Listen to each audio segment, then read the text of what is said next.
going to get the TI Inspire to give us the derivative for x to the fourth power. Okay, this computer software has a computer algebra system, so it actually can do things like find derivatives. So there we see that the derivative of x to the fourth power is 4 times x to the third power. And then next we need the derivative with respect to x of x to the 10th power. Oops. And that derivative is 10x to the 9th power. So pause the recording and make your changes if necessary to your answers in question number 2. You also, with this paused, can answer question number 4.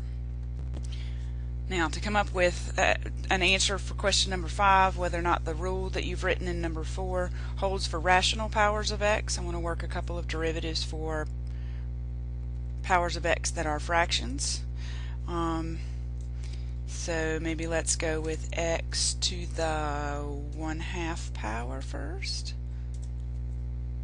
Okay, and then I'll leave it up to you to draw your own conclusions from that. And here's another power of x that happens to be a fraction. How about 4/3? X to the 4/3 power. Okay, pause the video and answer question number 5. Moving on then to question number 6. We need to use Inspire to find the derivative of f of x equal 2 times x.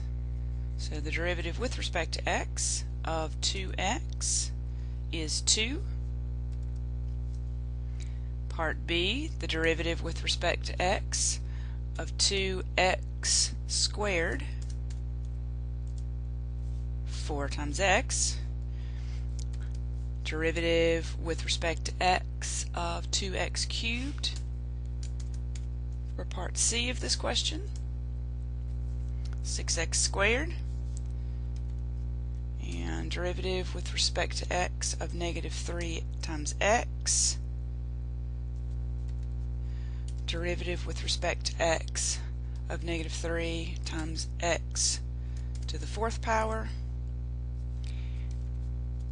And derivative with respect to x of -3 times x squared for part F of question 6.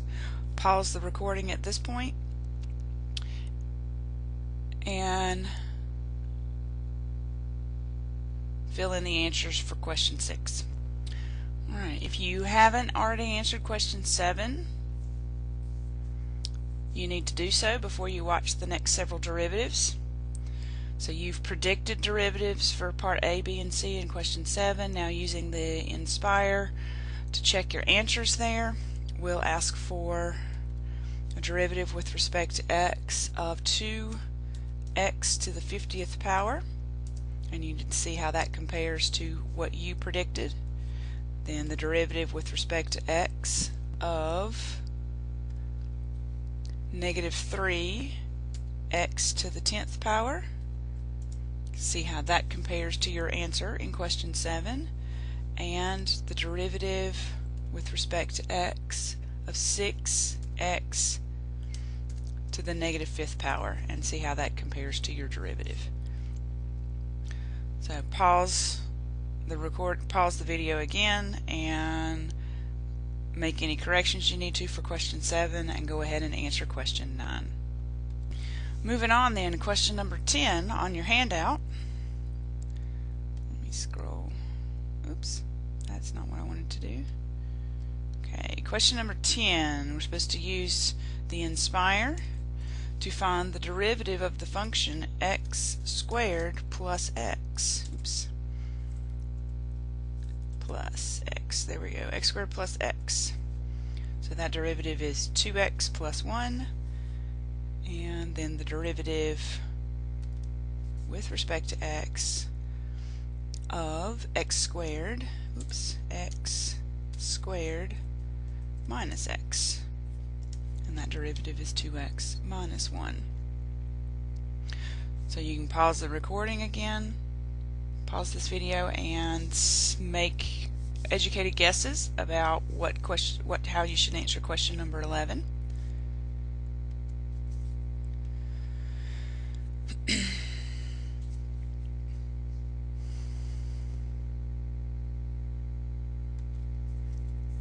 Alright, so if you've answered question number 11, now we're ready to move on to 12, and we're going to check your answers by asking the calculator to give us the derivative of x cubed plus 3x minus 2x plus 2. And that's actually supposed to be 3x squared minus 2x plus 2. X cubed plus 3x. Yep. Okay. So that derivative is 3x squared plus xx minus 2. You need to compare that to what you answered. And then part B, checking part B, our function is negative 2x cubed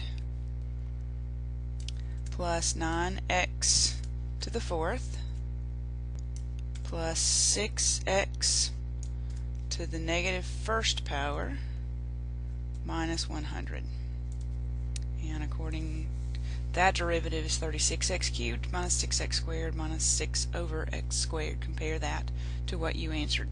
Pause the video again and see if you can come up with a general rule in question number 13. Alright, so at this point I've gotten the Inspire computer software to give you all of the derivatives that the worksheet prompted you to use the Inspire to find. So you are now ready to go on and read section 3.2 and move through the rest of the directions for that section.